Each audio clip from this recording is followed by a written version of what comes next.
Yes. You need a chair back there? You good? Okay. All right, guys, so we're going to get started. So welcome to the Sugar House Community Council. Thanks for coming tonight. We're going to get right to Detective Fallows. Come on up, Sam.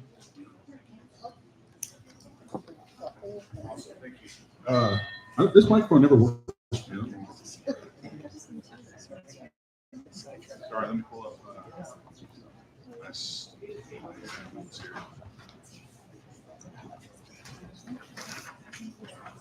Okay, so I'm Detective Sam Fallows. I'm your community liaison detective for this area.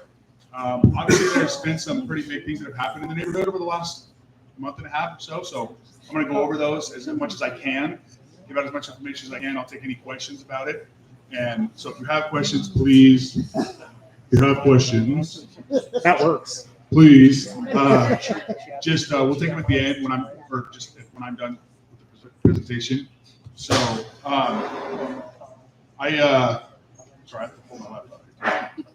So before we get into those, though, I want to talk about the motor vehicle thefts. This is the season for the motor vehicle thefts right now. So as it gets a little bit colder, just remember if you're warming up your vehicle, either utilize the auto start feature or be with your vehicle. So we always see those upticks. We're already kind of seeing a little bit. We had 8 in the month of September already. So it generally does go up, but just kind of be aware of that. And then last year we had a lot of vehicle fobs being left in cars, and then people were like breaking into them, finding the fobs, and taking off with the car. So I know it sounds silly, but make sure you're taking out like the extra keys, the extra fobs, anything you kind of keep in your car. It's just a convenience thing, and don't have your car get stolen. So it'll be much better for you, I promise.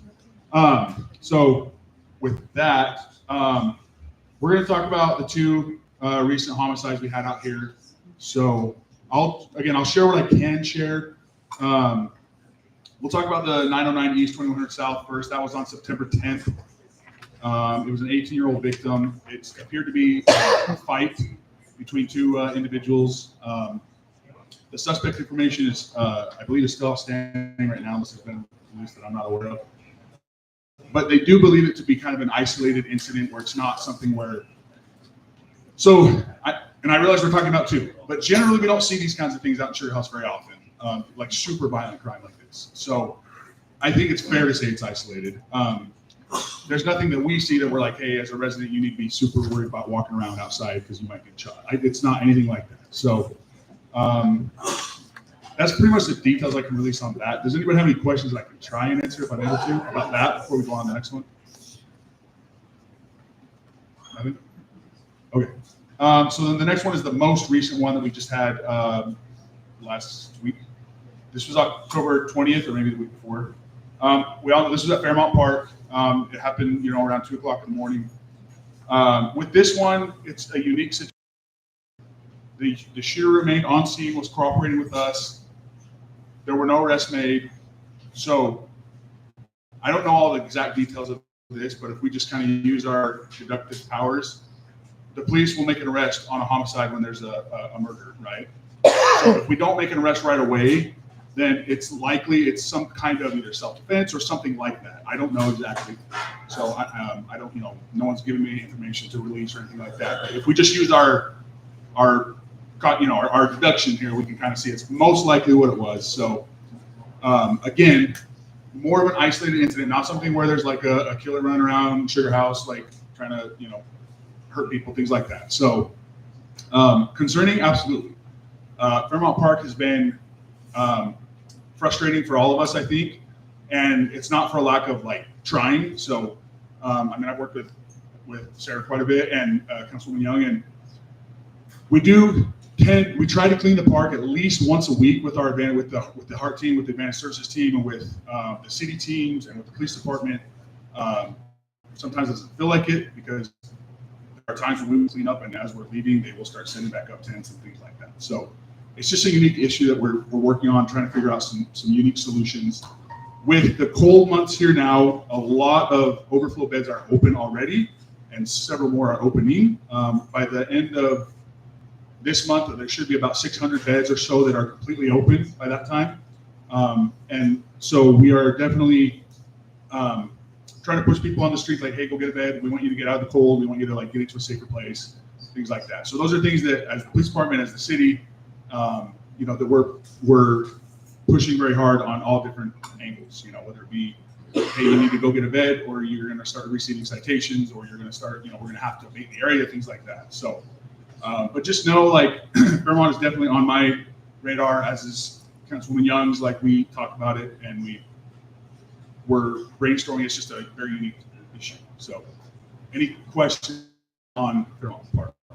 Sir, in the back first. Homeless people put their stuff when they go to a bed. They got all that stuff. Yeah. That's a good question. So there's actually a storage area that is utilized for them, right off of 5th West and about 250 Southish. It's a big, huge warehouse where they can get like these 50-gallon bucket, like big old 50-gallon drums, and they can put their storage in there. That's a good question. And there's teams that help them get all that stuff over there. So this is a shooting, I assume, because the person wasn't. Just speak up really loud for me. So the second event, this was obviously a shooting. Yes. One has to assume the gun was legally held because they weren't arrested. Should we be worried about people wandering around the neighborhood with guns? Because these are parks where kids go, want their kids to be safe. How do we sort of mitigate against this? Because it's that pull the gun on someone there, not to say they wouldn't do it on a kid. Yeah, I would just say, like, hopefully they'll release more information on it. But I personally don't have any issues with people who run around with guns who are legally doing it and who are capable of handling such a thing, right? Who have training, things like that. So I don't think there's any reason to be concerned, even based on this last incident, or like what I'm saying. But there's not a lot of details that I can release to like tell you why that is. But right now, it's not something I'd be concerned about. As long as it's legal, right? Like, I 100% agree with you. It needs to be legal, it needs to be done properly, obviously. But we're a constitutional carry state, which means you can carry your gun concealed without having a concealed permit anymore. That changed last year, I believe. So, whether your personal feelings are like for or against, it's a state we live in. So that's what's allowed by the law. So I guess then the follow-up question to that is, the change in the law last year, have you seen an increase in gun crime? Not illegal gun crime, no. Or not, yes, an illegal gun crime, not in relation to like someone protecting themselves or something like that, no. Reading between the lines, they used it for potentially self-defense. Does that mean there was an attack? Are there uptick in violent, not lethal, but violent attacks in public parks and stuff like that last month that we should be worried about? I don't think there's like an uptick of violent attacks in the parks. Like I said, this is a pretty isolated incident, I believe. You guys go there a lot more than I do. You all do, right? So like, I don't think everybody's getting accosted with like knives or guns on a daily basis. I'm pretty sure I would hope I would hear about that if that was happening. I don't think there's a big uptick. In fact, violent crime citywide is down right now, even though it doesn't feel like it. But so an uptick, I don't think so. I think this is a pretty isolated incident. It's not something we're gonna see, all the time. It's just an unfortunate event. But good question. Yeah, thank you. Any other questions I can try and answer? I have something totally unrelated to gun crime. That's cool. The scooters. We see these scooters on the pavement. Do you guys do any enforcement on people that ride or just leave those scooters around the neighborhood? And who do we reach out to? Because we often, let's say, use the word kidnap our neighbors or twin babies and give them a break. We take them out in the stroller around the neighborhood. But so many times they have to go into the road or move those damn scooters out of the way. How do we deal with that? I think so. Scooters are supposed to be on the street, I believe. They're supposed to be in the bike lanes. They're not supposed to be on the sidewalk, even though yes, people do ride on the sidewalk often, which is dangerous. They also abandon. Yeah, so you basically can't abandon them anywhere. That's the whole point of those scooters. Essentially, they go around and they pick them up. But I mean, if it's something where like someone is putting a lot of people's lives at risk or something, obviously you could call the police. It's just, yeah, it's a tough situation. Like, I don't know the exact answers to that to like get them off. Because even if we do respond pretty quick, like let's say within like a 2 or 3 minute response, they're going to be gone by the time we get there, So just, I guess, try and be as aware of your surroundings as possible when you're walking on the sidewalks and things like that with these scooters. And I'm sure there's like some kind of direct enforcement they can do where they go out and target people that are violating that, just like our motors does that kind of stuff with like speeding issues, which we can look into. But as for like just a patrol response, it's probably not going to be super helpful just because, again, by the time we get there, even if it was a crazy fast response, they're going to be gone, and it's not going to be something that we can, that we'll be able to deal with right away. Unless maybe we're driving by and we see it, something like that. I can speak to a little bit too. Yeah, go ahead. So we in the mayor's office have seen an uptick in complaints about the scooters, specifically downtown, but I know it leads into Sugar House a little bit too, and specifically around like university campuses. So we are working to come up with an education campaign, hopefully starting in the spring, to make sure we're connecting with those riders who are often young people, to let them know that they are not allowed to ride those on the sidewalk. It is tricky because we want the people riding the scooters to make informed decisions about their safety, right? If you're on State Street, obviously riding on the sidewalk feels a whole heck of a lot safer than riding in the street. So we do want to encourage them to just be more aware, and possibly get off and walk them in places that are pedestrian dense, and where they don't feel safe riding on the street. So it's a tricky issue for sure, but we're in the brainstorming phase right now, coming up with ideas to. That's right. Yeah, and that can be. Those can be reported on the SLC mobile app in the zoning enforcement, and they do respond to that. Yeah. We can report them on the app, but we're also thinking about that as a piece of the education campaign too, maybe making parking spots or something where people can park them, or just encouraging folks to put them on the park strip rather than in the sidewalk where they're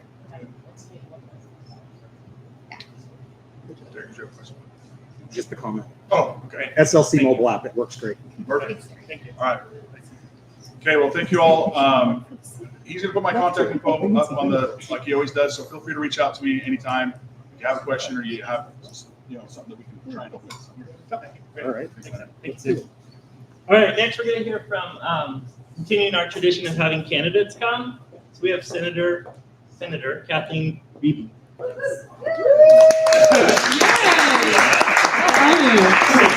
Yes. So I was just at another event with the governor and the old governor, some old senators, and I said, "Hey, I gotta go. I'm looking to the future. I can't look at the past anymore." We're the future. We're on the side of right. And so my name is Kathleen Beebe. I'm a school teacher full time. I work as a senator for Cottonwood Heights, Midvale, Murray area, and I am running to replace Chris Stewart. He just resigned, and I really got into this race because I'm frustrated with what's happening in Congress. I'm frustrated with what's happening across the nation. I am somebody who's worked really hard to make partners across the aisle. As a Democratic minority whip, I can tell you that I can't do anything without working across the aisle. So sometimes it's painful, sometimes it takes a lot of work, but we can get there and we can work with people. I've passed a bunch of bills, and since I'm in the minority, every bill I've ever passed has been bipartisan. So when I look to see what's happening right now, and I look to see how our communities are being disenfranchised by a lack of dialogue, it frustrates me. As a Democrat who flipped a seat in the Senate, I always answer my phone calls. I always answer my emails as well as I can. I get bombarded with lots and lots of emails that are just robos, and I say, hey, if you put your zip code in the subject line, I know it's you, and I'll look at that one first. So it's been really exciting to run this race. I've been down to St. George and Richfield and every small town in between, meeting different people. I've had a debate on PBS that can, share some of the conversations we had. I have another debate November 7th down in Richfield. I was in a parade. I was at Davis County this morning talking to classified employees in Davis County, talking about how they can get involved and change their school systems for the better and maintain their benefits and their contracts instead of privatizing education further. And then I taught third grade. And then I went to a meeting with some Republicans, and I'm here. So I've been going everywhere, trying to meet everybody. So I don't know how long I'm up here for, but if anybody would like to ask me a question, I'm more than happy to answer them. Wow, I dazzled you all once again. You're better than my third grade class. Go ahead. No, I just want to say I already voted. You already voted? Thank you, thank you. That's my favorite question. Yes, statements are my favorite questions, yes. So I don't know how much of the last conversation we were able to overhear with the scooters and whatnot. This is actually about scooters, but it's about an approach where in order to solve a problem, it's actually caused by a company that's profiting. Yes. By making police or enforce it against the end user. It's kind of like where the conversation is going, how do we enforce these rules against the end user of the scooter? Do you support that kind of approach, or do you prefer something like maybe targeting the business with pressure on the scooter companies, getting them to enforce behavior? So it would cost us. Yes, I would prefer to modify the behavior of the business than the end user. I think that the end user is being given a product that they don't really understand all the ramifications of sometimes. I was just having a conversation about the gondola, and I said, you know, the businesses up there could change their business model, which would take a lot of traffic off the road. And the end user is getting on the road thinking that they're getting a product that they're not going to get. So I would be willing to have that conversation. I don't know all the logistics about it, but I think that there's some appetite for both. Yes. I was curious if you might give us just a very brief overview of the last few bills that you passed that you're very proud of for those of us who don't follow this state quite as closely. And then also talk to us a little bit about what you're hoping to accomplish should you get elected. So some of the bills, as a Democrat in the Senate, I've had struggles passing bills. I had a bill that passed unanimously in a committee, unanimously on the Senate floor, only to be held in the House. So that was an education bill. Principals half the amount of time to observe successful teachers. I'm like, why are we, reinventing the wheel? Let's give those successful teachers more time to be in their classrooms, and you can work with other people that aren't as successful. I passed a bill to provide more time for people that are, so if you're a youth in custody, you actually have an opportunity to go to school online, and that's only if you're in one of the prisons. Mine was, say, if you were under house arrest, you'd be given the same exact opportunities. I ran a bill to take away grading and also to increase pay by using the mechanism that they tied to the vouchers, but mine was not tied to the vouchers. So I said, teachers, we're having a hard time with retention, recruitment. We have to do something to make it more appealing to teachers. So that's something I've worked on. I worked on some search and rescue bills. Here in Salt Lake County, we're really fortunate that people that are search and rescue, when you are working in a ski area, the ski area just goes over to the county. They assume the workman's comp. And so in like Moab, they don't do that. And in Richfield, they don't do that. So they just have volunteers. So trying to create a continuity of care across the state with search and rescue, because it's expensive. I've been trying to get a search and rescue card so that people could register, pay $25, and then they would be having a pool that they could pull from, just like they do in other states, because it's getting very expensive. People are coming from all over the world, all over the country to recreate here, but we're catching the bill of rescuing them. Last thing I've been working on was something that was just in my head, and now it's gone. So if it comes back to me, I'll say it again in the middle of my sentence, because this will be a eureka moment. Any other questions? Yes, sir. So, sorry I came late.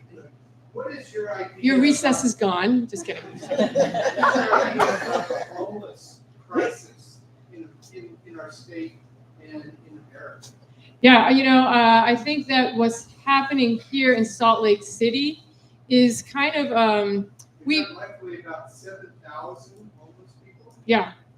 So I think that Salt Lake City has done a really great job in the past, and we've actually taken the homeless for everybody in the West. I was actually contemplating having a bill that said, if you have a birth certificate or a license or some kind of identification that ties you to Boise, Richfield, Jackson Hole, anywhere that they're coming from to be here, let's send them part of the responsibility, because we have been doing a good job. But Salt Lake City cannot absorb all these kids from the West and all these people that are troubled. So how do we start moving people back to where their communities are, and they need to be in their communities. They need to have that surrounding. They need to have their friendships. They need to have those support networks where they live. So how do we bridge that gap? 2 years ago, Senator Weiler was mentioning a minuscule amount of money that the state was giving to the city and the county to take care of the homeless. And he was then gerrymandered into Salt Lake County, Salt Lake City to a further extent. He's like, my county and my city shouldn't have to absorb the cost for the whole entire state. We should be paying for it. So it's interesting that these conversations are changing. I was down in St. George, and they have a great thing they're doing down there, and like, oh, we're doing it so much better than Salt Lake County. I'm like, slow your roll. I said, we've been doing it longer than you have, okay? So we take everybody. And so I think that this is a conversation that we need to have at a state level. And we also need to start holding people accountable for the services they are not providing for the people in their communities, and they send them to us. And there are people that are put on a bus in Jackson Hole and say, go to Salt Lake County, they have better services. So I hope that answered your question, and that's how I hope to start. I just kind of wondered what your thoughts were about mental health. I mean, seriously, these people are not waiting for United Airlines, or No. they're not waiting for a job. You know? No, I actually ran a bill to support the MCOT model that's been so successful in Ogden, so that if there is a situation that happens and police are called, we sent a mental health person with them. Because when I am dealing with, say, you and you have a longitudinal history with mental health illnesses, it's better if I interact with you than police or fire. So they are eliminated from the scene once they have determined that it's not dire. And then the person that has a relationship with you is then left to help you in a more reasonable way. I think it's more cost effective, and I think it's more humane to start dealing with these illnesses and these traumatic events when they're younger, putting more money into preschool, putting more money into elementary schools. And I'm not saying that because I'm an elementary school teacher. I believe it's humane, and we have a lot of trauma in our neighborhoods that needs to be addressed early on in life. Anything else? Yeah, okay. Okay, see, now you just caused all these other questions. Hey, we'll do two more. Two more. You get to pick. Oh. No way. Sorry, you said two more. You got to pick. Yeah. Okay. Yeah, I looked friendly. I smiled. Okay. Well, I just want to know, you clearly, this is an uphill battle for Yes. a Democrat in this, Yes. district. How do you feel about the election? And be honest with us. How is it feeling right now? I feel great. I am a pragmatic optimist, and I think that what's been happening in the state are people are pissed. I've had people I've worked on the state school board with that have called me, and because I work with the lovely Sally. I have worked with people on the state school board who have been really, really, really conservative, and they've called me and they've texted me and they said, Kathleen, you are not somebody that I agree with frequently on some issues, but I know that you're a hard worker. I know that you're common sense, and I know that you'll look for allies. And as a Democrat here in the state, I have. So having people like that call me out of the blue to tell me this advice makes me feel hopeful. People are not going to vote for someone who's supporting Trump. They are done with that. They're looking at the chaos in the House, and they're saying, we need someone who's going to work together. When I had a debate with Celeste Malloy, and they said, hypothetically, who could you possibly work on the other side with? Her answer was, no one. And I'm like, how is that going to help us? So even hypothetically, she can't pretend to work with somebody on the other side. So I believe that people are ready to take a chance. I know that people across the state have met me as an educator that is a senator that advocates for our kids. So I think that I have some inroads into police, search and rescue, education, fire, public workers, and I'm a strong advocate for communities being safe, and that's a good place to put our money. So that's where I think I'm going to change. And besides, I'm so nice. Yeah, So nice. Okay. Last question. You pick. No, you pick. You got it. All right, Orange Bernie, hat. we'll get yours. Okay, my Later. question is, since you did work on the school board, I don't know if you've heard, but they're trying to close elementary schools here in Salt Lake. And I didn't know who you were until this morning when I called Ava, and she told me who you were, and I did vote for you. Thank you. And I just want to know what your opinion is about the school shutting down. That's an interesting question, because you know what? I worked in 2 schools last year that closed And I'm in 2 new schools now, and I'm devastated that they closed 3 schools in like a 4-mile radius in Granite School District. I think that they made the decision way before they started asking people. And when they did make the decision, they came up with something that I believed was not accurate. They bonded for bigger schools, they built the bigger schools, and then they said, oh, and imagine that. Now people don't want to go to these smaller schools, and just by attrition, we're going to have to close them. And I argued with them. I said, this is not how this should work. Maybe close one school if you can't fill it, but your community is your lifeline to your school. Everybody should have a school that they feel good about. And now these kids have to take a bus, they have to walk further, they have to have their parents drive them. So I find closing schools very disruptive to their communities. I understand why it might have to happen, but it should happen slowly. It should have a lot of input. It should be out there for a length of time that's worthy of it. If they want to close the school, they should start bringing after-school programs back. They should do stuff to bring people back to those schools. In the district that I worked at, 500 kids went to a charter school that was sold to the district sold to that charter school. And the charter school person from that area said, well, I just wanted to keep my school open. I'm like, you don't think all those low-income people wanted to keep their school open too? So it's predatory sometimes. And so I believe that there's reasons for it, but it should go slowly, carefully, and everybody should understand the issues better. And so I feel like it was painful, it was hurtful, and it made our school struggle more than it should have. So it's something that might have to happen, but it should be really thought out well. And thank you. So nice to meet you all. I appreciate you being out here today. Hi everyone, thanks for having us. I'm Senator Reedy's campaign manager. Quickly, there's some literature with information. Our website is reedyforutah.com. It's right over there. There are 4 yard signs. I know they will get taken. The vast majority of Sugar House is in the 2nd district, except for where we are right now. But we can throw a stone in the 2nd district. We can look at it out the door there. So take the literature. Has some information about getting involved. And there are a few stickers as well. Thank you so much. And don't forget to donate. And vote, please vote. All right, next I'm going to turn the time over to Tyler. Brandon, where's Tyler? Hi, everyone. I promised Landon this would take 5 minutes or less. In the activity I'm representing, we take speech time seriously. So my time begins now. Hi, my name is Tyler Matillion. I'm here representing high school debate, specifically Highland High, where I am the assistant debate coach. Debate is one of the most wonderful activities we have in all of education, period, bar none. I'll die on that hill. Debate teaches you a ton of things that you cannot learn in lots of other academic activities, including how to think on your feet, how to think critically, how to have empathy for people you disagree with, because you switch sides every single round. You're aff, then you're neg. You're aff, then you're neg. So in a space like this, where we are interested in nuanced understanding of political issues and civics, debaters are the future yous. I swear that you are. And I am here because debate across Utah is struggling, and Highland in particular is also struggling. When I debated for 4 years in high school. When I debated, we went to 6 tournaments out of state per year.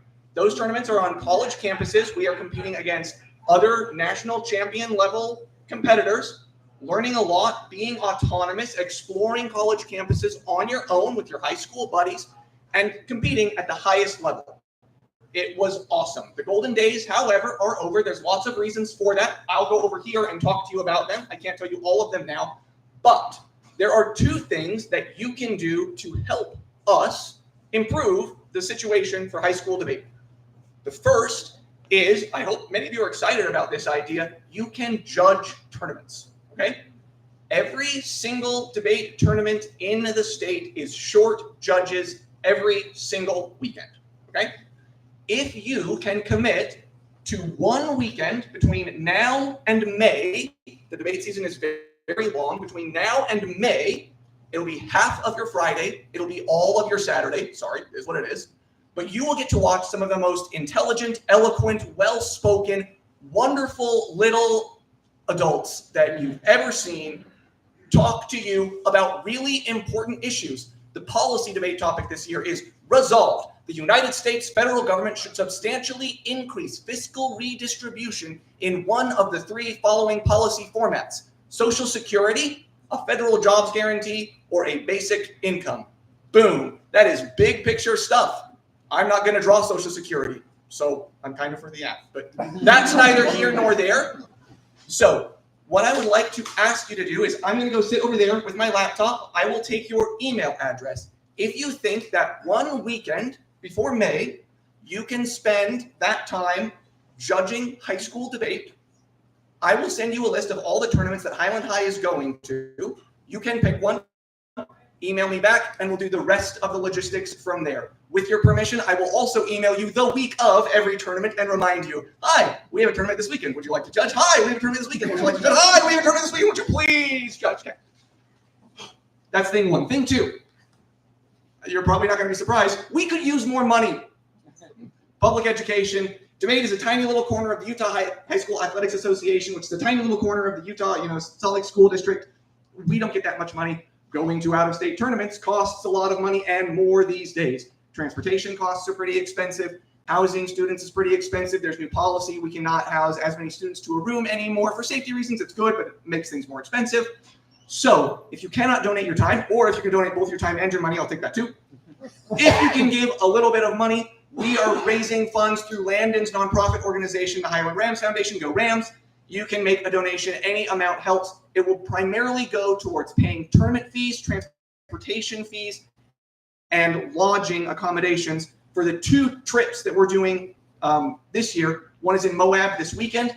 Our head coach is going to get us to Arches National Park. We've prepared some special debate topics vis-a-vis water rights in the West to have those debates while we're at Arches National Park. Very, very cool. The next one is in Arizona. It's an Arizona State University tournament. Big, get them on campus. It's a really big deal tournament. There will be thousands of competitors there from across the nation. That is my pitch.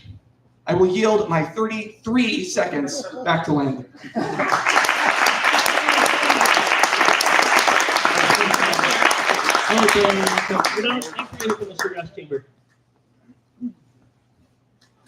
Good evening, everybody. Thank you for being here. So we have 2 important updates. Faster? Okay. Okay. I'm going to freeze. This is why I'm not in debate. First, a really big deal that we had going on this month is last weekend we filmed 15 businesses locally for a Roundup holiday video that will be airing to help bring business into the Sugar House area in that immediate vicinity of the construction and fire impact. I took part in the photography for the first evening, and it was a push. And then our video crew took it on Sunday. So it was a marathon of filming, and that will be coming out here in the near future. Watch out for it. We really hope that this helps make an impact for our local businesses. And on that note, if you do see it across social media or in your inbox, please help us spread the word. We're obviously at a critical time in Sugar House with construction set to end 17th for the holidays. So we need you to spread that word for those businesses. This is obviously a big time of year for them to make up their money, especially that they might have lost over the last 9 months, 8 months. And we started in February 20th. Yeah. So, 10 years. On that note, not really on that note, but awkward transition. How many people attended the Chamber and Community Council holiday party last year? Raise your hand. Derek, did you have a good time? Yes.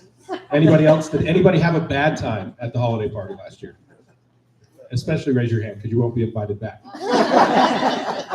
This year, we're excited to announce that the holiday party is on November 30th, which is a Thursday. At Tizonti again, we had a really good time down there last year. We'd like to recreate that magic again this year. We are also adding a ugly sweater contest. So there will be prizes from local businesses to the probably first, second, and third place participants. That will be from 6 to 9 on the 30th. You can buy tickets on the Chamber website, or if you follow us on any of the social media, there will be tons of links. 1 ticket for $25, 2 for $40.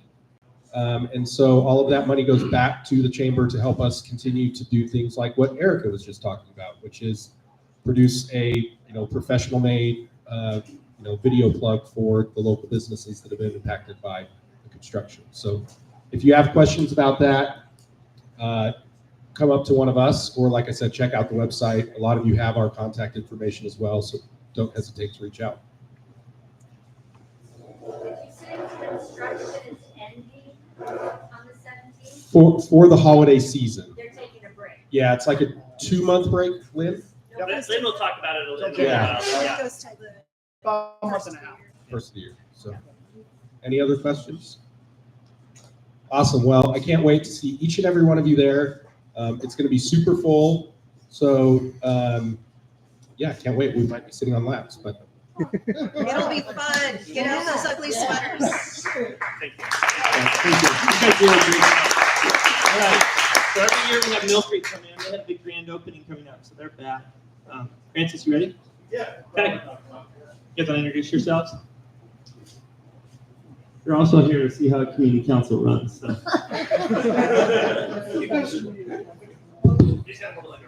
Y'all are more fun than our community councils. My name is Francis Lilly. I am the assistant city manager for Mill Creek. Periodically, Landon reaches out to us and says, "Hey, can you give us an update about what's going on, on the south side of Mill Creek? We're not trying to take over your city anymore." What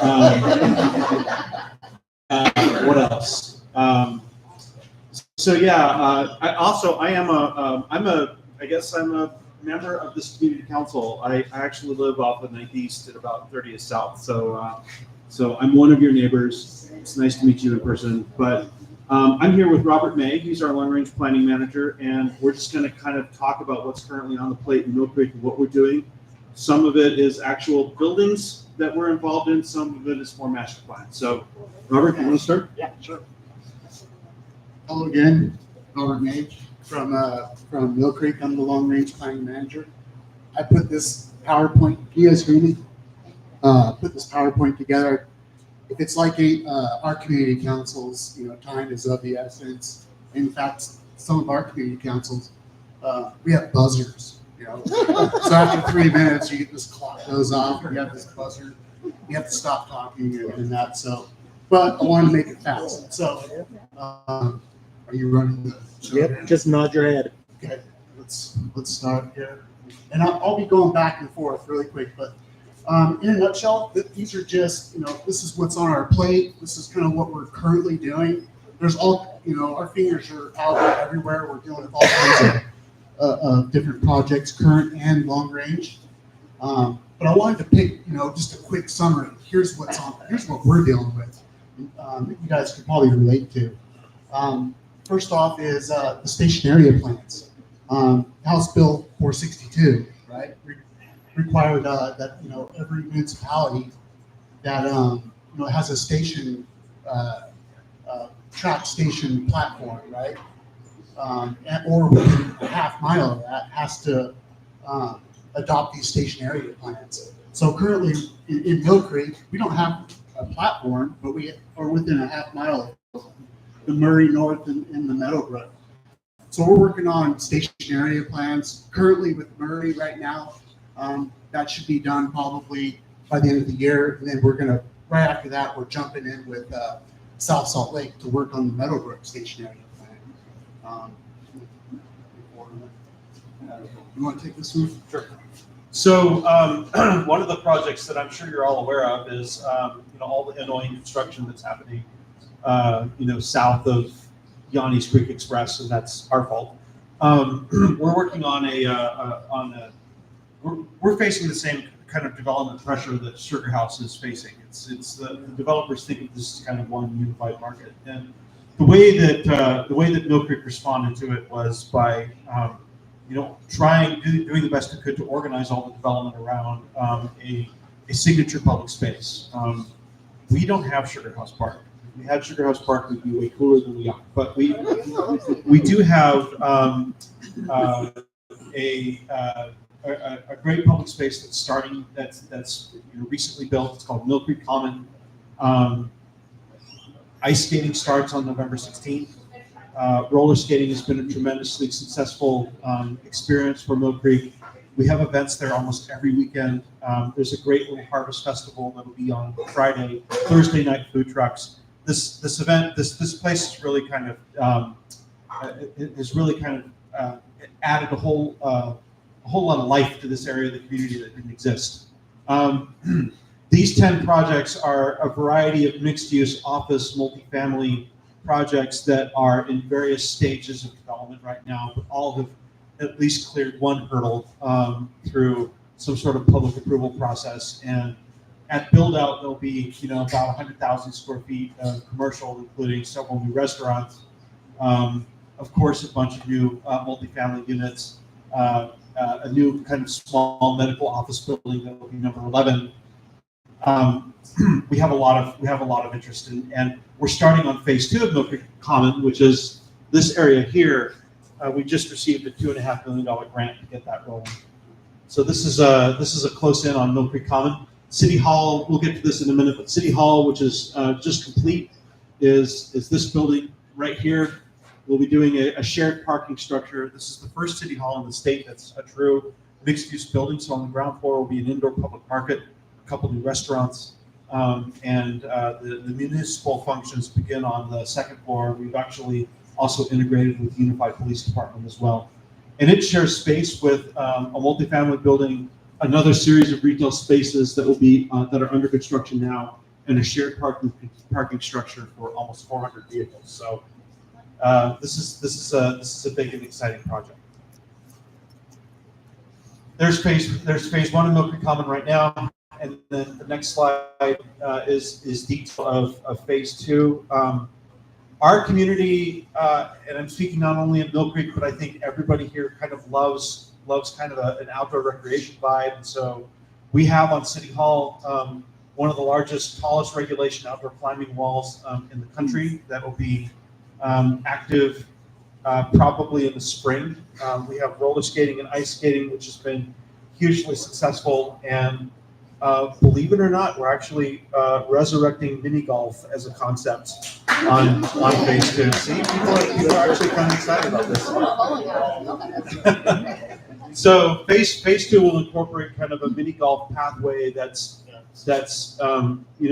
elegantly integrated, or as elegantly as mini golf can be, into the architecture and site planning of the place. There'll also be a place for skaters to peacefully coexist with everybody else in this kind of area. This what we're calling a skate canyon. So it'll be these kind of sculpted quarter pipes and half pipes amidst trees and whatnot. It'll be kind of a cool thing.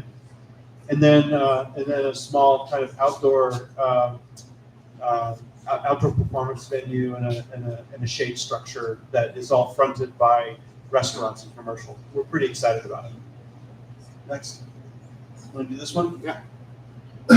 So amidst all of this, last year, last spring actually, 2022, we started this the code update process where we're basically overhauling our entire zoning code. Up until that point, we were just dabbling here and there, fixing stuff as we went.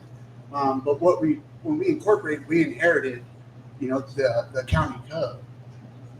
And a lot of it had been verbatim 1953 language. So we needed to update that, and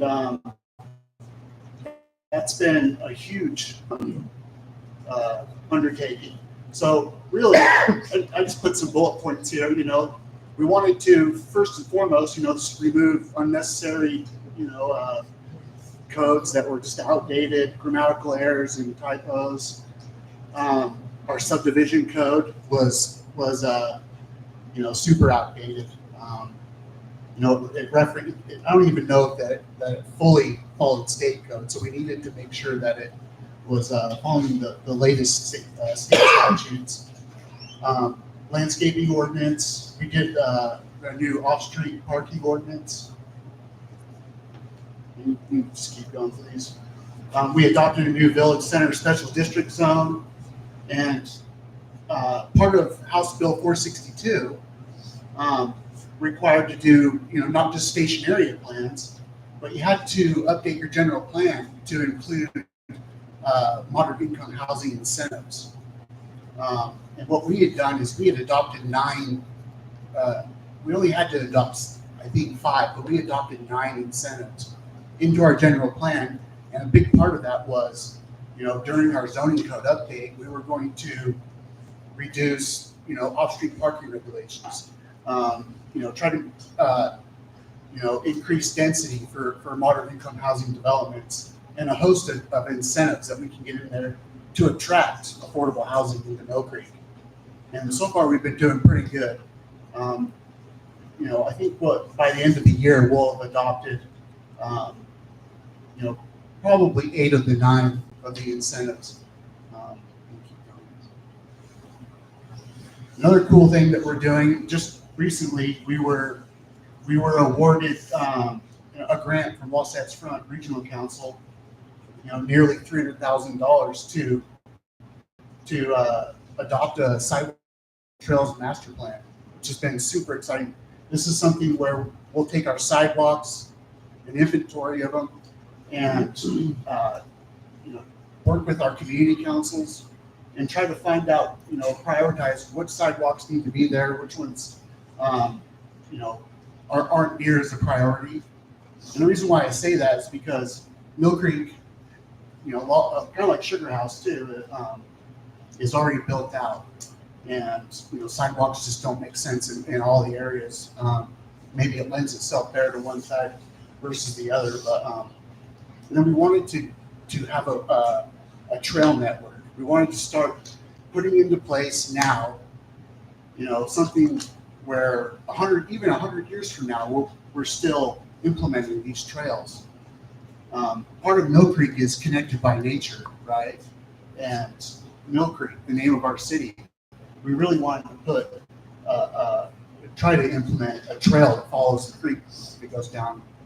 We're working with Seven Canyons Trust and Trails Utah, trying to put this together.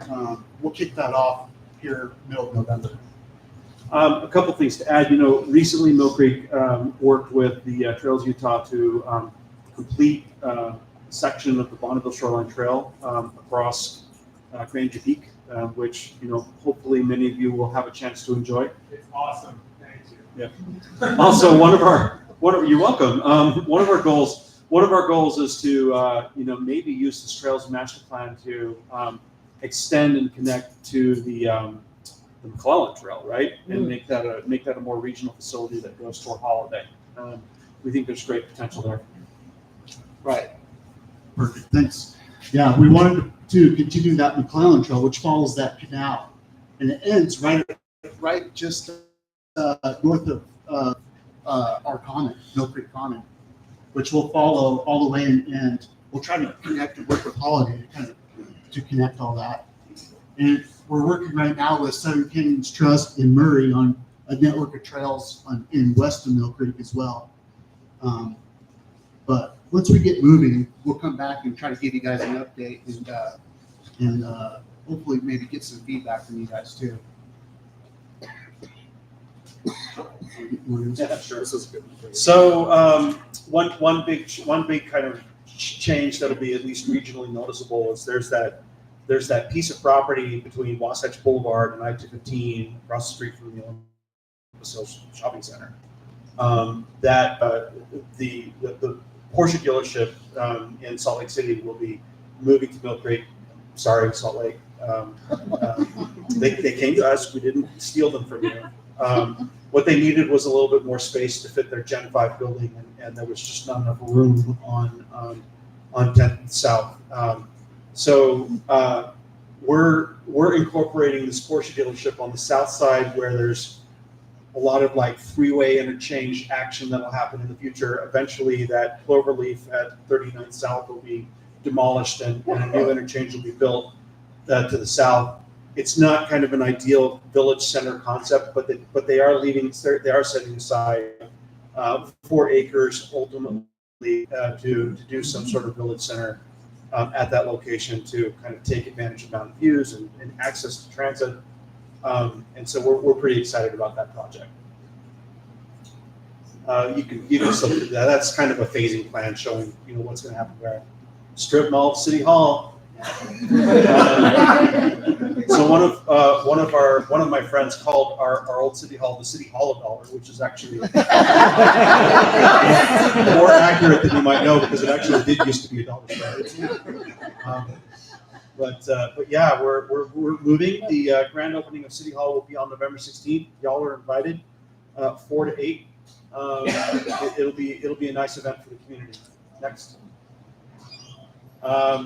Yeah, so I've already told you a little bit about City Hall, but it's kind of the first of a new model for City Halls where we're actually aggressively and lovingly kind of incorporating it into a mixed-use project. So we're really excited about it. Next. Oh yeah. So this green piece is the parking structure in the next slide, and the blue. This kind of shows you how all these buildings tie together. It's not easy kind of doing a joint venture like this where you own part of the property and you're sharing the parking structure and you're dealing with the developer, but we're pretty proud of the outcome and we think this could be a model for good development in the future. Yeah. So can you go back real quick? So I wanted to ask really quick, because you are invited to our grand opening. I don't think it's letting me go back. Okay. Sorry. Well, everybody knows where the City Hall is located at, right? On Richmond there and 33rd South. And I was just going to kind of show you guys how to get into where you park and go and so you can get there easily and come to our grand opening. Yeah. So yeah, these are just some renderings of the multifamily building next to City Hall. We actually got them to upgrade their architecture, and we're pretty pleased with the outcome. It's a big project, the scale of which that I know that we in Sugar House are familiar with. But I think this will be a good addition to the neighborhood. And this is part of why there's now a Trader Joe's on South Beach too. That's pretty cool. There are a couple pictures of that's the rendering of the City Hall. That's a recent photo that was taken. Yeah, this will tell you. So what you want to do is if you come to City Hall in Mill Creek Common, you can approach on Woodland, which is just 2 streets north of 33rd South, and kind of park in this temporary dirt parking lot. Sorry, hate moving and don't want to ever do it again. But there's also occasionally some parking spaces right in front of City Hall. Usually those cycle through pretty quickly. But yeah, most people are parking here, and that's where they go to skate and have a good time.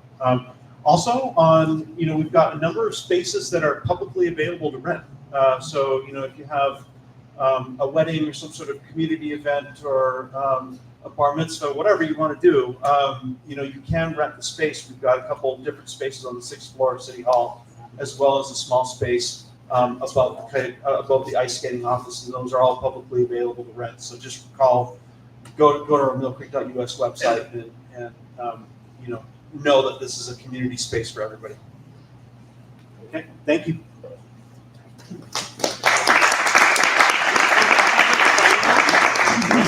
Climbing wall in the state? It's the tallest outdoor climbing wall in the state. Yeah, that's a big deal. You guys should have liked It's that. almost 75 feet. 70. Well, thank you guys. Thanks for coming. Thank you. Thanks.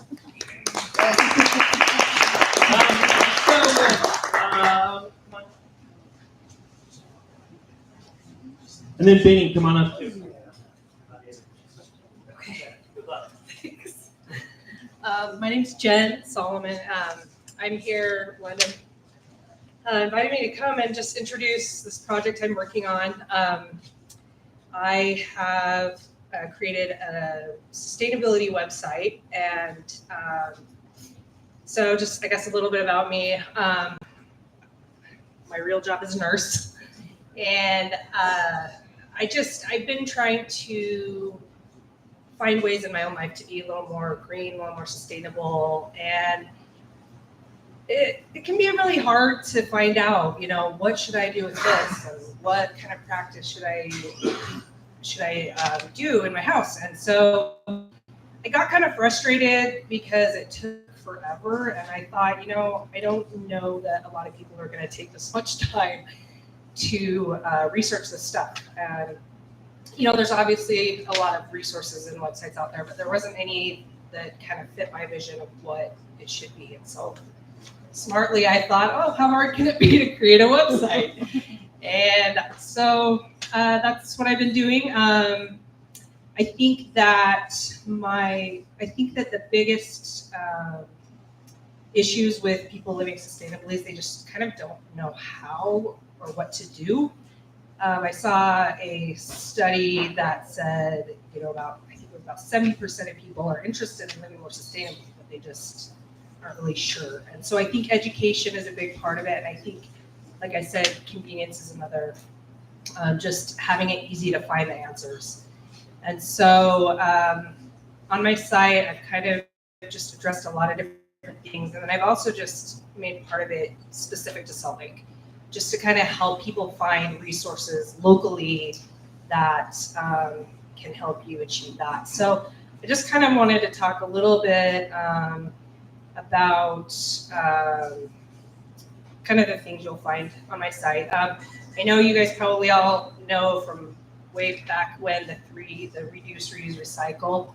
And I've seen a lot of models change now that there's actually 5 R's. And so I just kind of wanted to talk about the importance of those, because I think a lot of us, myself included, have this mentality that, I recycle and I'm super picky about it. I'm always picking recyclable stuff out of the trash can and stuff like that. And recycling is awesome. But it's actually should be our last resort. We should start with the things we buy, or rather the things that we don't buy. So that's the first R, is the refuse. So that you aren't taking things that you don't need. You are not using single-use plastics where you can. Like samples or swag bags or whatever, like just really thinking about stuff like, do I really need this? Am I really going to use this? Reduce is just being mindful in the things that you purchase. Again, do I need this? Is there a better option? Is there something that I can buy that's reusable rather than single use, or something that's maybe made from a more eco-friendly material?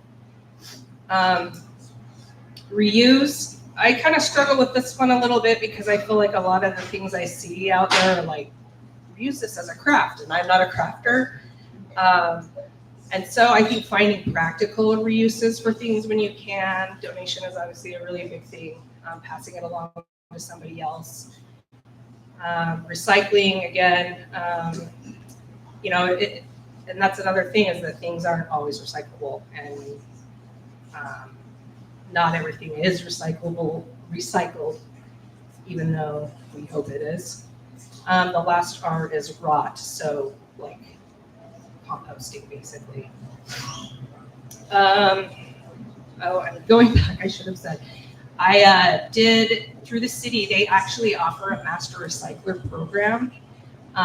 So I completed that this spring. It was actually really fun. Just learned basically all different things about recycling and sustainability. We toured a lot of the facilities around, like the landfill and the recycling, where they separate all the recyclables and stuff like that. So that was really awesome. So I got to know a lot of the resources around. And then I also, probably 5 or 6 years ago, did the Master Gardener course through Utah State. And so that's also a special thing for me. I love gardening. And so I've torn up a lot of my grass in my yard. So I kind of have a lot of resources about that, about decreasing your water use, what plants are good, that kind of thing. Let's see. Top 3 items found in landfills. Anyone have a guess what the number 1 thing is? Plastic. Clothes. Plastic. Plastic, clothes. Food. It's food. Kind of surprising, right? Food is about 1/4 of what's in the landfill. And it's estimated about 30 to 40% of food that's grown, produced, and everything ends up in the landfill, which is really sad, especially with all the people experiencing food insecurity. The other problem with that is that food, or really anything, like leaves, like your yard waste, even though that's like an organic substance, when you have a compost pile in your yard, it releases CO2 naturally as it biodegrades. But you take it and you put it in a landfill, and you put a layer on it and a layer and a layer, it loses access to oxygen. So in that process, it creates methane instead of CO2, which is about 80 times worse as far as trapping heat and contributing to global warming. And it also takes longer. I read that like a head of lettuce, you put that in your compost pile at home, it takes maybe 2-3 weeks to break down, right? In the landfill, it can take as much as 25 years to break down. So that's a big one. And there's a couple of really great resources around here to help combat this. One is, if you've heard of Waste Less Solutions, they are a really great organization that goes around and they call it rescue. They rescue food. You can volunteer for them too. And a restaurant or different places, like I know up at the hospital I work, they had like extra food. You could have a banquet or a wedding or whatever, something catered and have all this extra food. What do I do with this? You can contact them and they'll come get it and take it to wherever business that they have a relationship with, and so that it doesn't get wasted. And it's kind of a win-win, because then these other organizations get food that they need as well. And they actually have a partnership with Jazz. So after every Jazz home game, they go and get all the extra food from that and take it to different places. The other one is there's a facility up north that they just started service, actually. I believe here, I just lived in east of Foothill, and I just got the service at my house this last week. It's through Momentum Recycling that they pick up your food waste. So you can, right now, if you have one of those brown waste, yard waste cans, you can already put, like vegetable peels, eggshells, coffee grounds, stuff like that into it. But stuff like cheese, meat, stuff like that, you cannot put in there. But with this food waste program, you can. You can basically scrape your plate into this the little bucket they give you, and they come pick it up just like they pick up your garbage every week. They take it north. It's in North Salt Lake, to this facility called Wasatch Resource Recovery, and what that place does is it's a big biodigester, and it acts like a big stomach, and it creates compost from it, but it also collects the gas, the methane that it creates that comes off of it, and they actually pipe it right directly into the gas pipeline, and so that creates energy for homes and stuff like that. So that's a really cool resource. So again, that's through Momentum Recycling. I believe it should be available in this area now. You can just go on there and sign up. Really briefly, the other two things, plastic, of course, number 2, and then paper. So on my site, I just kind of talk about ways that you can reduce waste of those types of things. I obviously, it's by myself, I can't try every product out there, but I do list things that I've researched, that I have tried, that I think are good substitutes.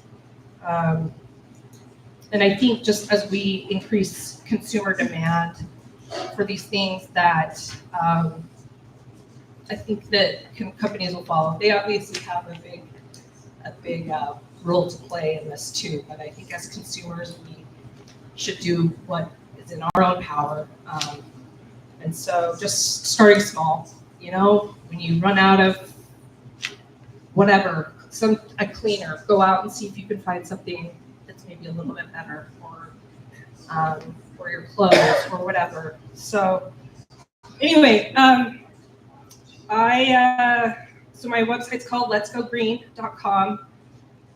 If you want to go directly to the page, I have links to all of the local resources. You just go letsgogreen.com/SLC. And I've got accounts on Facebook and Instagram.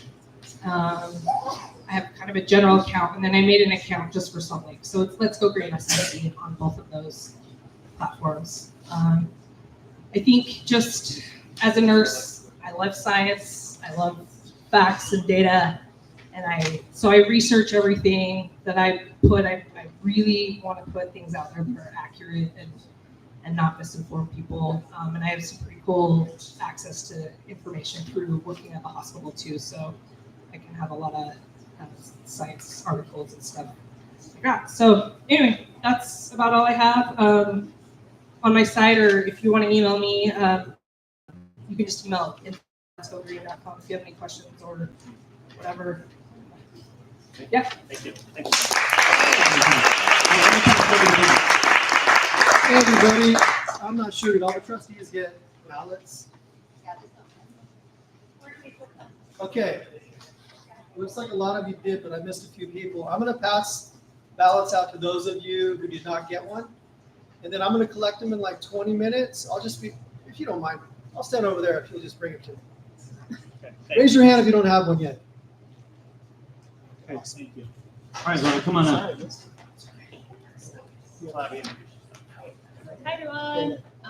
My name is Laura Cullen. I'm with Salt Lake City Transportation. Sorry. Any better? Better? Yes. Great. Thank you.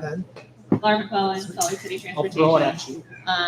I have had the pleasure of working with many residents in the Sugar House area over the last several years on the Safe Side Streets project.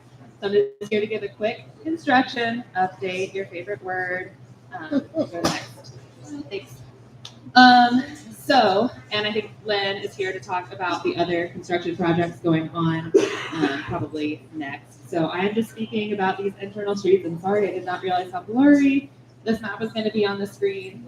But we're talking about the side streets between 9th and 11th East, and then south of Garfield to 21st. And in the break in 21st South and Highland construction, we will be hopefully getting a bunch of speed humps and speed cushions constructed.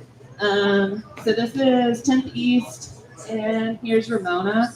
And so again, I know it's blurry, but if you can see the sort of the yellow spots on the map here, that is where we're going to have speed humps and speed cushions.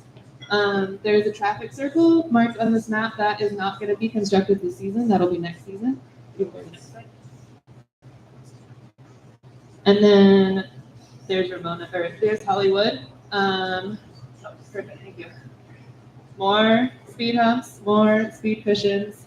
We are traffic calming these streets, hopefully very effectively. I know that a lot of residents have been concerned about cut-through traffic. People trying to avoid busier, 21st, 11th East. And so we've been working with residents in this neighborhood for, I think it's been almost coming up on 4 years now. I haven't been on the project the whole time, but a really long time. And so we're really excited that we're actually getting to construction. Yeah, go ahead. I'm just curious about the difference in why we don't put stop signs in. They seem cheaper, but are they not technical? So people don't always do what signs and paint say. So in transportation, we try to do things that are going to force drivers to slow down. And these verticals, actually, if you go to the next slide, that would be great. So here are a couple of, it's so hard to see, sorry. And all of this information is available on the website. But yeah, I mean, essentially it's just, we want to force people to slow down. We're not asking nicely anymore because people don't do that. And it's like the folks who live close to the traffic circle, I'll just go for a second, sorry. The traffic circle on Hollywood, even that, there's still issues with speeding and like ignoring those stop signs. And there's been a couple of crashes at the traffic circle. And so it's just putting these speed humps and speed cushions close together just to force people to slow down. Yeah, go ahead. I'm trying to refrain from a remark that my friend from Houston said, what are these things of various sizes and sticks? What's going to happen when we have to get the snowplows in here in the winter? With the speed humps? With all the sticks, the barrels, the concrete barriers, the zigzagging going on. We work closely with our streets division who operate the snow plows. And we make sure that all of the designs that we're putting on the road work with them. So it's not something, we're not putting anything on the streets that the plows aren't going to be able to navigate around. We work with them very closely. Hi, I live in the neighborhood between 5th and 7th East and 21st and 27th South, where we finally got our speed humps, which was very exciting, except for it's just made more people speed between speed bumps. And there's only one on Wilmington. For some reason, they only put one on Wilmington, and so people avoid the other streets with two, and they speed. Like, we have a drinking game, basically, after dark for people bottoming out on the speed hump. And then I live on Green Street, and they didn't put any on my street, so now people are cutting around and speeding down my street. So it's like unintended consequences of good ideas, and I was all for it. Like 6 East is like a raceway, and now it's just a race between speed humps. So I don't really know like if there's additional things that can be done, or like if Wilmington's gonna get a second speed hump and why they only got one. I'm not sure. Like I'm not on that. I'm not sure about that area. it's the whole ordeal. They just went in like over the summer, and it's just made it almost worse than it was before. Yeah, I'm not sure about the placement. These, I'm not like we're placing them honestly really close together, and some people, most people are probably gonna be like, this is excessive, but it's to avoid. No, I wish there would be. And approaching it from this sort of like every street is getting speed humps to avoid that. We're putting them on one street so people push over, and it's actually a strategy that we're pursuing as a transportation or around the city. Is rather than going street by street, we're calling them zones, and so just like doing an entire neighborhood at one time to make sure that we avoid that sort of pushing from one area to another. Well, they did the whole neighborhood. They just forgot some of it, and for some reason, one street only got one instead of two, and every other street got.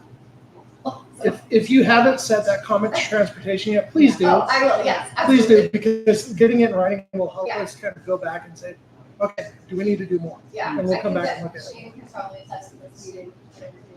I'm seeing there's a bunch of hands. I don't know who. I don't know what order hands were going up in. If people want to be.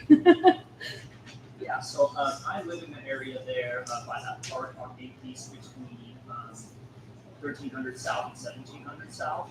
And at night, those curves that come out are not reflective.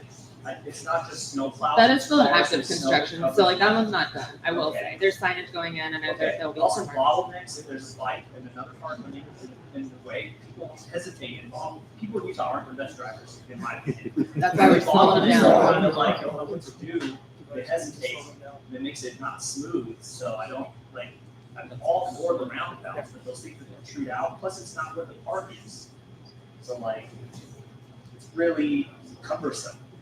But it's kind of the point. That's It is. That's we want to slow it. All for traffic calming, but I don't think that you should be aggressive towards cars. You can be fluid towards cars and still good for people. You can be both. You can meet both people. And speed bumps. Most people in Utah drive trucks, so speed bumps don't do anything for a truck. I don't know that that's a fact. A lot of people in Utah drive trucks. I drive a Ford Raptor. Speed bump doesn't touch my car. I've driven my lifted Tacoma over the new speed humps that went on 6 East, and it is not comfortable to go more than 50 on those. So. Yeah. Yes. We were mentioning drinking games, so we live right on Pomona, and we had a drinking game, which you guys know was a big flankers. On them, so my boyfriend will drink, they don't slow down, they slow down. So, it's great, they actually been a while, we were there when a guy came up and was driving, like, it was loaded, just like. Yeah. Yeah, I heard about that one. That's about the other day. Right, I know that my take is that means they're working. You shouldn't be driving that fast on a neighborhood street, and if you are and you crash your car into one of our concrete devices, that is better than a child. I'm gonna go back there because I think we got a hand. Are you monitoring pollutions that is going to be increased pollution most likely because the cars will slow down, then they'll accelerate, or they're trying to speed between the bumps, and then they'll slow down again, and then they're accelerating, which means a lot more pollution. It's a pretty common argument that we hear, and the science doesn't really bear it out. And also, if we're making a more comfortable pedestrian and bicycling environment throughout Salt Lake City, we're gonna get people out of their cars entirely, and that's worth the trade-off. Yeah, okay.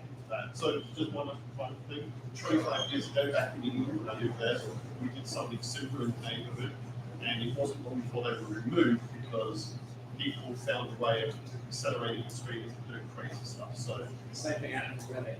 yeah. Speed up all cities and projects and issues.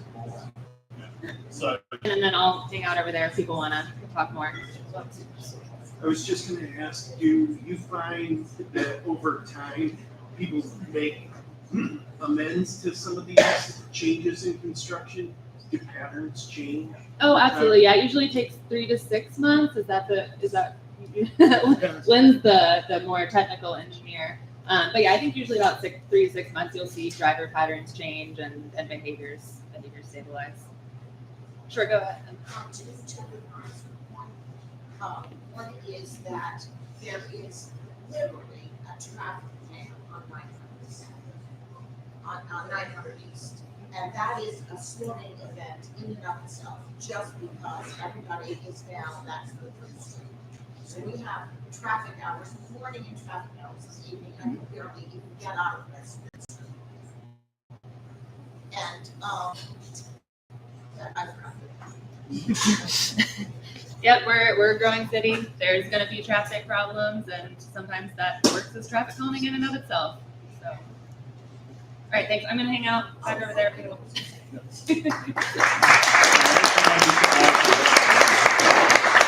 right, now give me a treasury report. And Mindy, come on up. Yeah, you want to know? Hello, everybody. Good to see you all in person. And if you're watching on YouTube or Zoom, good to see you as well. Anyway, I got a treasury report for you. U.S. bank account just logged in for our meeting. $3,603.92 is our balance. And activity for the last month, we had a $750 charge for our new web hosting service. We get going on that. So hopefully that improves the performance and everything of our community council website. And our PayPal account, $97.52 thanks to generous donations. So thank you, everybody. Remember, we're all volunteer nonprofit organization, and Landon and some of the other trustees do a good job trying to secure grant monies where they're available to help keep things going, keep the lights on, if you will. And we also rely on donations. So you can link that on our website, and if you're feeling generous, you can use your support. Thank you. I'm going to introduce Lynn's next. She runs the family services at Highland. Does a remarkable job. Thanks, Landon. I'm really lucky because I get to work with Landon. He does a great job too. So anyway, I work at Highland High School. Highland's a unique school because it's a very wonderful school. It's a diverse school. We have over 700 students that are living either at or below the poverty line. We have 437 refugees at Highland High, and sadly we have 40 kids right now that are experiencing homelessness. So there's a lot of challenges and a lot of opportunities to serve this unique population. And the Sugar House community has been phenomenal. You're compassionate. You have kept this program going, and it's from the bottom of my heart I say thank you. And so here we are again at Christmas, and so if you we're always looking to have food for our pantry is a big deal. We're trying to raise money for some AirPods for kids, for translation devices. We're any way you can serve is great. I mean, whatever you can give is great. If you want to give your time is great. Whatever you can do is awesome, and we just really, really appreciate everything you do for us. So thank you very much. Tell them to fill the barrel here. Fill the barrel. Fill the barrel. Thank you. Come fill the barrel right here, and we love you. Thank you, guys.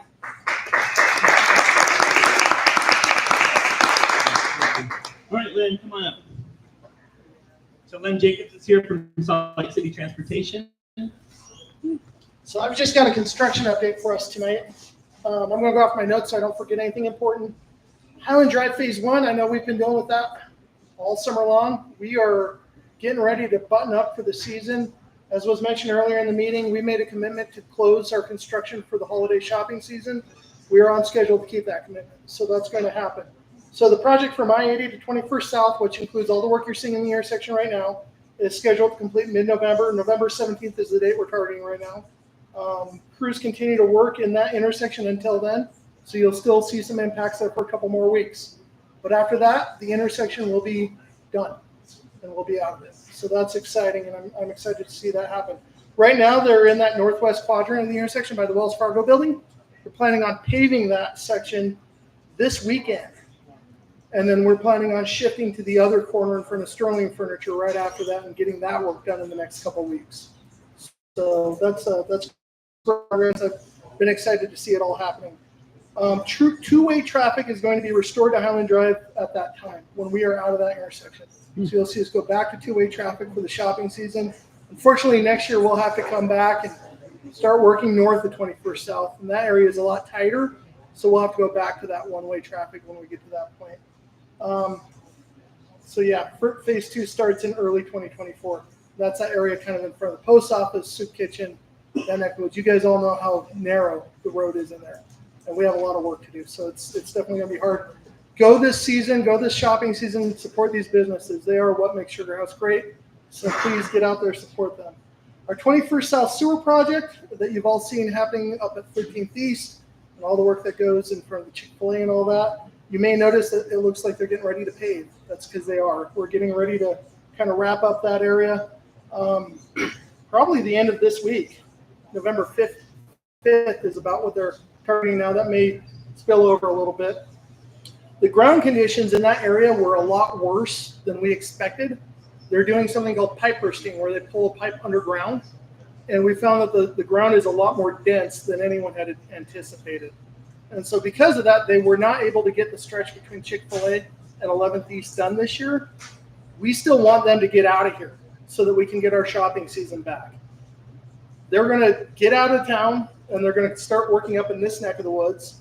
And then they'll have to come back next year and do that area kind of between Chick-fil-A and 1100 East to get that done before our roadway. I'll grab questions at the end. I'm almost there. So that will be coming back to that neck of the woods. Unfortunately, they'll be out of the 13th East intersection at that point, and traffic should be flowing as good as it can. What else have I missed? So late November, early December is when they'll move up here. They'll be working from Yuma Street and start to work back down. That's all that sewer line project. At that time, 21st South in this area will be down to one lane in each direction. As they work on the north side of the road, all the traffic is going to be shifted to the south side of the road. And so that you'll start to see that towards the end of November, early December. Unfortunately, that will happen during our shopping season, but it's up out of the business area. It's up in this neck of the woods. And we just need to get them to get it done, except for you. I mean, geez. So come and support the Hive while we're doing this. That's for sure. I think that's all my notes. Let's take your questions, please. So if you're going to be doing the sewer down near the Chick-fil-A at the same time as you're going to be doing the 2100 South redesign? No, that's not correct. Well, my question is, can you combine those so that they're not happening one, then a pause, then the next? If you're going to break up the street for the 2100 South redesign, doesn't it make sense to implement the work that was unable to be finished on the sewer line and incorporate that into the broader project so we can condense the amount of time that our core business district is under construction? Sounds like a great idea. Here's the problem. The kind of work that our 21st South Road reconstruction project needs to do first is going to be the concrete work on the sides. So sidewalk, curb, and gutter work that's on the side of the road. The sewer work that needs to happen is in the center of the roadway. So those two things can't happen at the same time. Traffic's got to be somewhere while they're working. And so it's actually far better for us to get in there and get the sewer done and get them out of there so that our 21st South Road reconstruction project can come in and get what they need to get done so that at least we can keep one lane open in each direction. What is your estimated timeline then for the sewer reconstruction, and how much is that going to push back the 2100 South redesign? Because all of those businesses down in the Sugar House Business District are already struggling. Every month that you add additional work that has to be done, you're pushing small business, like the heart of our business district, you're putting them under. We are not delaying the 21st South Road reconstruction at all.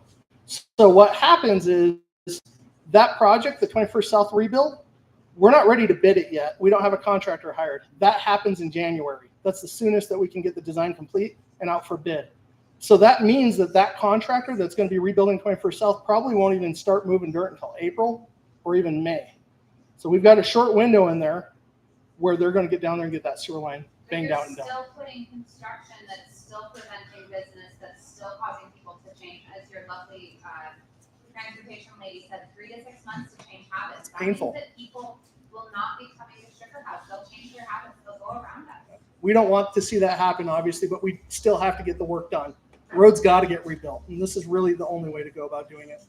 Next question, please, in the back. Oh, no, behind you, and then you'll be next. Go ahead. So, in my original report, wasn't that whole Highland supposed to have been finished by now? No, it's always been a 2-year construction schedule. That's always been the plan. We knew from the very beginning that there's no way we could get all that work done in 1 year. Number 2. Yep. Massive timber mill, which we have not heard an update on, at least I haven't heard one. They wanted to demolish it and they wanted to meld their thing in with the intersection. Is this going to be chaos? And the third question is, what is the redesign? We're talking about bidding out.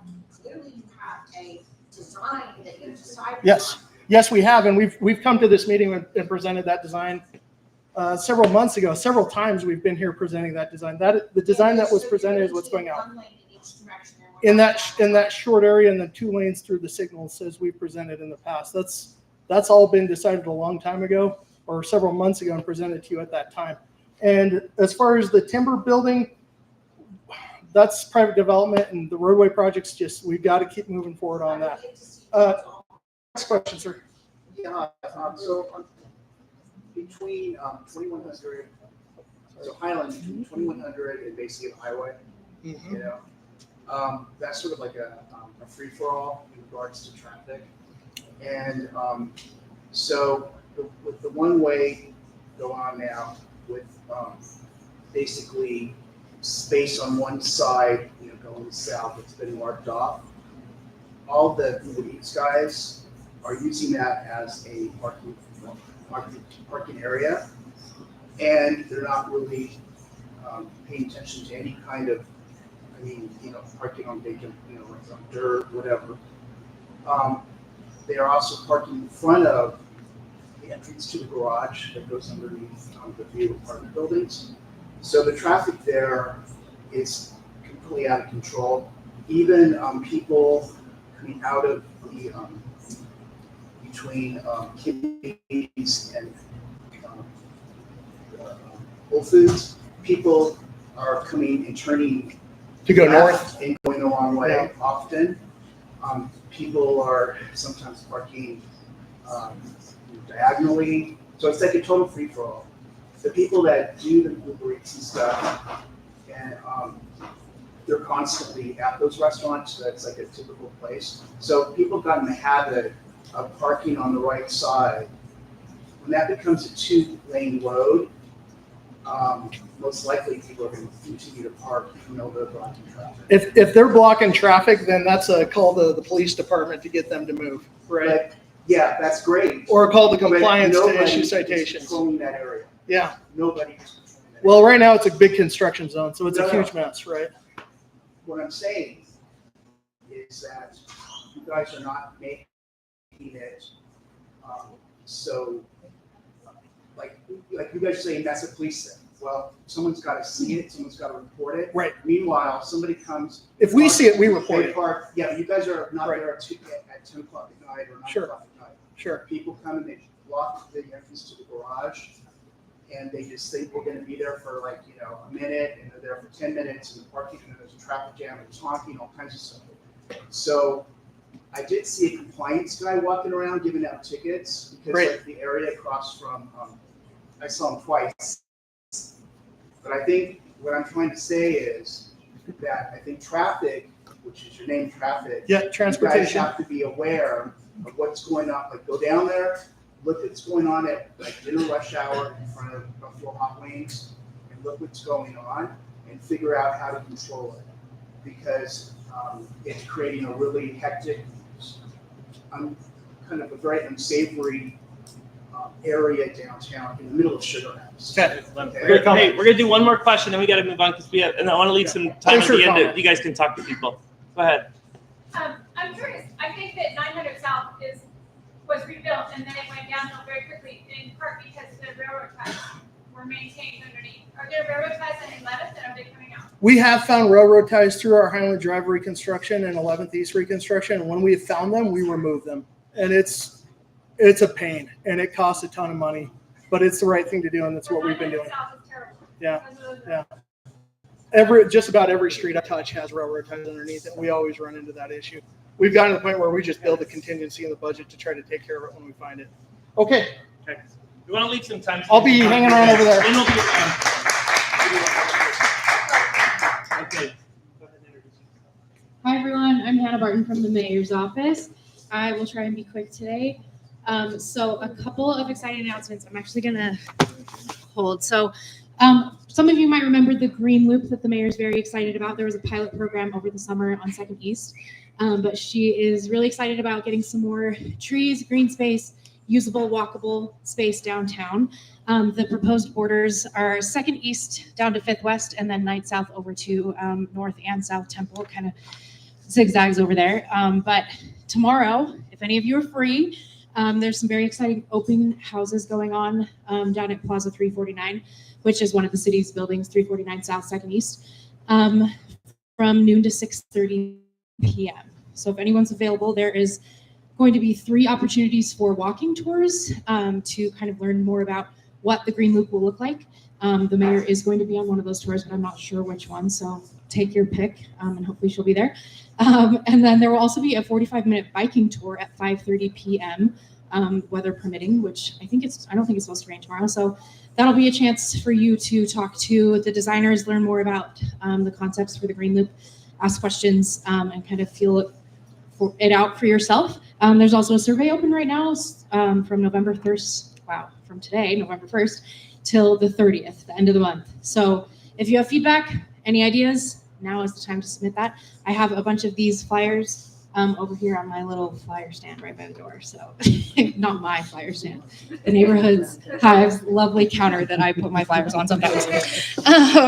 Okay, let's see. Next, ACE applications open today. For those who don't know, ACE is a grant fund through the mayor's office. It stands for Arts, Culture, and Events. It, I believe, funded Sugar House Rocks last year as part of it. So those grant applications opened today. I have a couple of flyers again, if anyone is interested. Those are for any events, big and small, in Salt Lake City, $500 all the way up to potentially $10,000. We fund big things like Pride and small things like ice cream socials for community councils. If you are curious or want to fill out an application but aren't sure how to make it competitive, we do have info sessions. There are 3 more in the month of November. There's one tomorrow night, and then a couple more in the coming weeks. So feel free to attend those and talk to Katie Chanel in our office who runs that grant. Or if you have questions, you can reach out to me too, and I can connect you to Katie.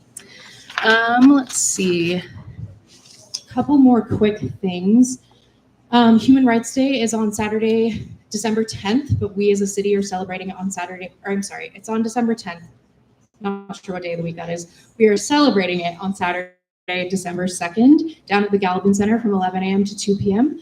There are flyers over here with more information on the event if you want to attend. We are also gathering nominations for a couple of awards for folks and organizations who do important work for human rights in Salt Lake City. So if you know anyone that you want to nominate, there's another separate flyer where you can nominate or submit nominations for those awards. Lastly, just some exciting news. Nothing you have to attend or fill out here, but I don't know for any of you who saw, Salt Lake City's Arts Council was awarded a $1 million grant from the Bloomberg Innovation Fund to create more public art throughout Salt Lake City, focusing on the Great Salt Lake.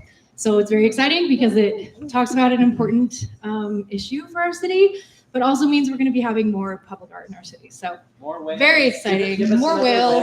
whale. So yeah. Does anyone have any questions for me? Great. Easy peasy. Thanks, guys.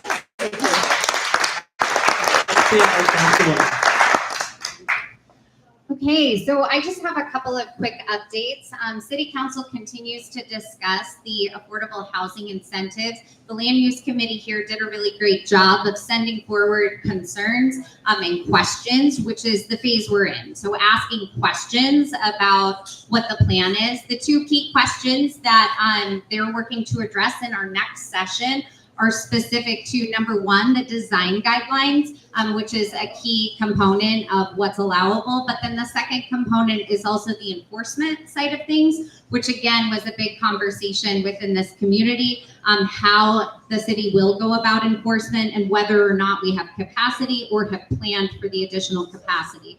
So please tune in. There are additional opportunities for public comment. And if you have specific additional questions related to that, please don't hesitate to see me after.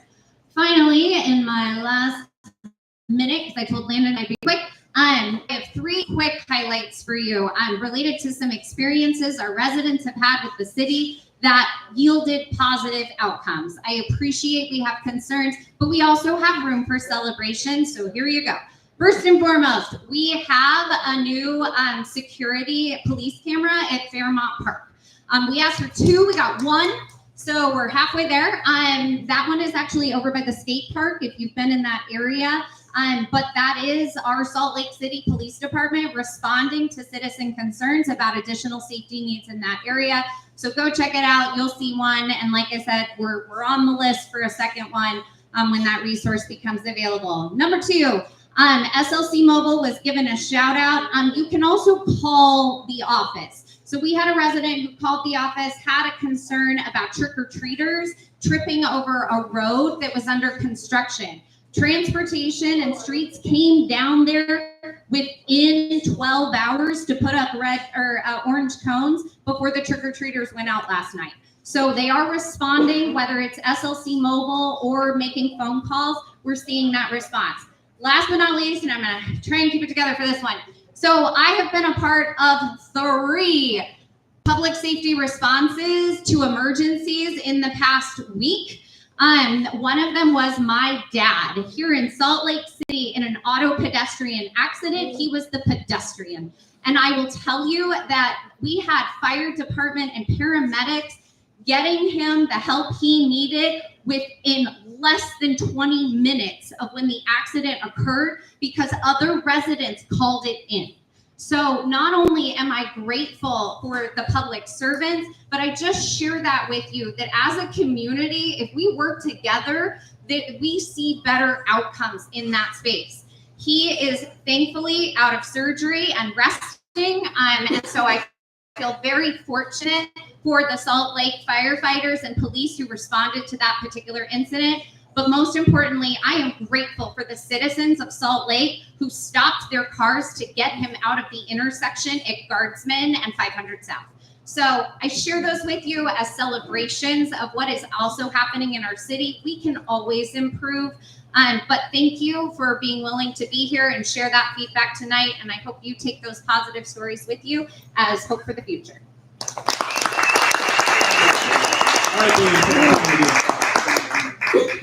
All right, the results are in. Pretty serious. It was very contentious. Landon's our chair again, which is great. Then we have Judy, who isn't here, and she feels really bad about it. She probably hasn't missed a meeting for 20 years. She's our first vice chair. And then the second two, our second vice chair is Derek. Will you please stand up?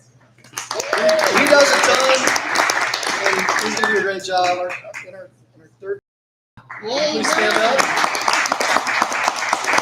Come on, Yvonne. Let's see who you are. This is Yvonne. She's going to be great. And then our secretary is Shane. That is the job that nobody wants. He is so good at it. Shane. Thank you. And our treasurer is Mike Bagley. Is Mike still here? There he is. Thank you, Mike. And then the committee chairs are staying the same. Judy is land use and zoning still. Sally is parks and open space. And Kenzie, back is our transportation chair. And is there still a business committee? Or Yeah, right here. I know it's Brandon and Eric, I know, but I'm sorry, I didn't even reach out to you. I just assumed they're just gonna keep rolling because they're so good at it. Okay, okay, good. All right. It's been crazy with how many nominees we're getting. Oh, yeah. It's just- Doesn't look like Eric and I are gonna get renominated. So. Let's keep these people in. Take good care of them. Thanks, everybody. All right, I mentioned the time, so if you guys have questions for Lynn, Lynn's sticking around, thankfully. So I think meeting adjourned. Please shop at the neighborhood Hive. Hey, do you have a second microphone? I do. So we can use it for questions.